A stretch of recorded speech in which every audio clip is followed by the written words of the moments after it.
Good morning, everyone. Hi, Knotties. How's the weekend so far? I'm Johleen from Knowledge New Old Twist, Knots for short. Welcome to our very first episode of Knotties Chit Chat, a monthly session that we would do as a social enterprise. Today, we have with us Dr. Jamal Nassar, founder of 9Tactics. We got to know Jamal when we attended his online sharing session with Malaysia Global Innovation and Creative Centre, MAGIC. From then on, he has been coaching and mentoring us to create and improve Knots online visibility. So without further ado, let's start our session. Jamal, thank you for agreeing to be in our first of many series of Knotties Chit Chat. Maybe today you could start by telling us about yourself and your ventures, jamalnassar.com and your company, 9Tactics. Johleen, good morning. It's a beautiful day, and I'm happy to be here with you.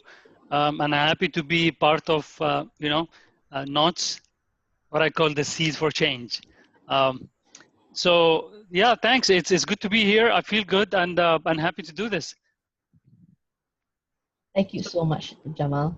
Absolutely. So you said your first question is that you want to know more about me and what I do, right? Yes, we would love Okay. to. Thank you, Johleen. All right. So I'm basically I've been in the training and education industry for as long as I knew it. Early on, I was working part-time. So basically, I like to pass knowledge and share information. And then I developed my training skills to become to practice professionally. And although I've worked in different industries, I've always liked training and coaching people and consulting with especially small companies. So jamalnassar.com specializes in coaching. So that's where I offer three streams of coaching. The first one is life coaching, and this helps people develop at the personal level, whether it is career development or getting a hold or getting developing their financial skills and growing multiple streams of income. And the third one is the second one is actually entrepreneurship coaching, where I work with startups like yourselves. So I've worked with startups in the United Kingdom, in Malaysia, and especially in Malaysia, a lot of startup during my research in the past few years, and which I published a book. I keep it handy somewhere in my small library, I guess. Financing technology startups in Malaysia. Yeah, this is a sample, so it got and the role of Islamic finance, how Malaysia is creating a new success story. So in short, financing technology startup, this is the field I've been close with in the last few years. And I also work with corporate leadership, with managers and directors, international managers basically, and global managers in the region to help them manage and lead cross cultures. I see. Very interesting. So it's three segments, three market segments, very different, and each one is very unique. And it's been quite an interesting journey. 9Tactics, on the other hand, focuses more on training and consultation with the corporate sector, basically. So now, Jamal, you have been coaching and mentoring us for a little bit over 2 months now. We see you providing us with number of frameworks and models in building a community or a strategy. Could you tell us more about this? How did you come up with this strategy and models? Okay, that's an interesting question. Thank you. So in the process of learning, whether it is through my old doing research or writing the book or helping startups, the way I think is, first of all, I like to plan. So that's part of who I am. So whether it is a session or a training program or a vacation trip, sometimes I like to plan it, to the smallest details. So do you know why I do that? Tell me. And why other people do that as well? We like to eliminate uncertainty, basically. All right. And when you have almost like full view of, when you have a clear picture of what's going on and a roadmap, and that is partly actually in strategic planning, and that's what I learned, during my masters. Strategic planning provides you with, with the ability. You learn the ability to draw and design plans Yes. strategically, right? That serves a purpose. So that's the part where I've come up with frameworks that tries to identify the path, whether you are a startup or you're someone who's coming on a coaching program. Usually coaching is very ambiguous to many people. So people venture into coaching and they sign up, and what next?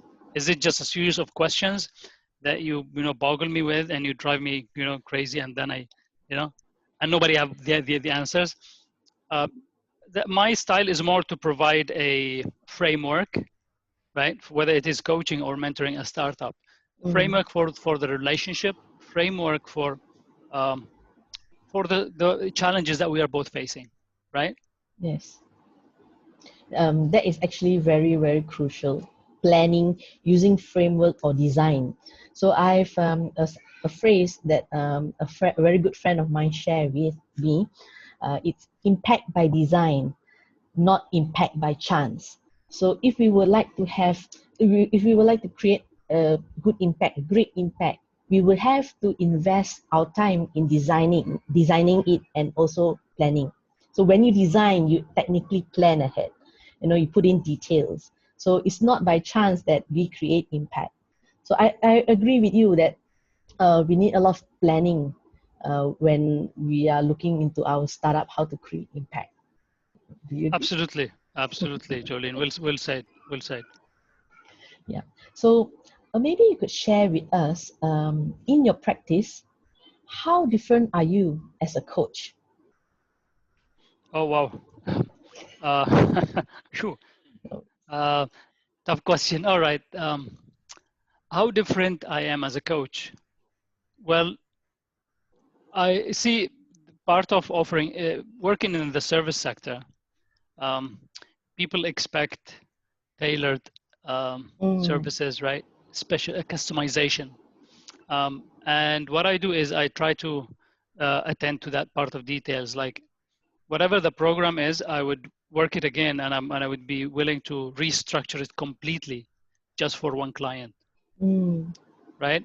So in the beginning, before I venture into any working relationship, whether it is a CEO managing a global, a Fortune 100 in the region, or it's a project manager managing a factory somewhere in Singapore or in Indonesia.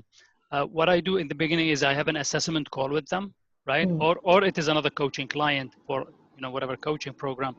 I have an assessment call, and we assess their needs, and we anticipate the challenges, right? And based on that, I feed the program, I restructure the program, and I could inject mm, a new parts into the program that didn't exist for any other clients. So let me give you an example, right? Um, so I was working with a CEO in one of the big pharmas, and then uh, we had a full day, right? Full day session, and that is not easy to schedule. So it took a number of weeks, maybe a couple of months or 3, to schedule that day. And at that day, then we realized the schedule changed, and all of a sudden we don't have that full day. Um, so at that time, tackling a specific issue or a challenge to address, that's going to make the value I provide for this client, right?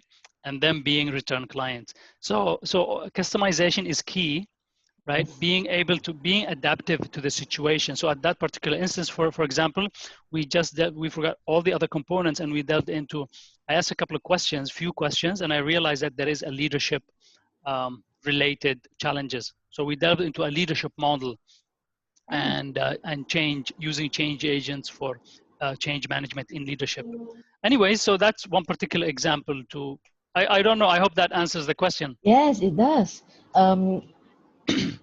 More often than not, a lot of most or a lot of training centers out there, they usually just dish out general trainings before understanding the customers, how do you can say, their situation, their Yep. challenges, Yep. or even their existing talents or existing experience.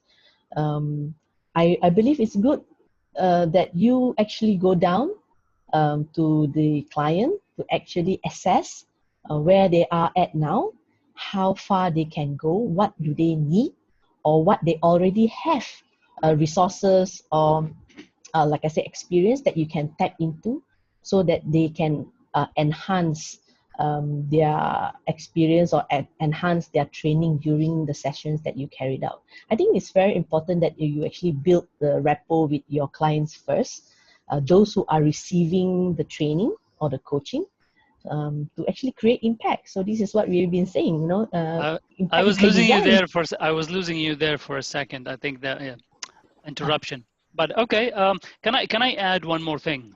Yes. Um, so the other question is I ask myself is that what value can I provide here, right? This is an opportunity for me to provide value, and any value I provide will increase my, brand image and brand reputation. And this is basically is my capital, right? As a Yes. coach, as a trainer, as a mentor. So what I do is that I sometimes having the ability to change and provide something while at the middle of the program, that's something is not many people willing to do, right? Yes. And at the middle of the program, all of a sudden you sense that the client you're working with is not really engaged. If that's Mm. the case, then I just shift gears. uh, we have an honest talk, and is this what expect? What do you expect? And then if we can do it at that moment, try to be swift and just Yeah. It is changing very, them. very important that, you know, when you go down, you don't just, you know, go full head on and complete the course, but assess in between so that you will be providing the proper and, you know, training that is needed, that is actually needed by your clients, not just go head on. So it is really important. And if I'm your client, I will be very, very honored that you are actually paying attention to what I really need and not just go head on to it. It's a very competitive industry, It especially is. in the training and now more recently coaching.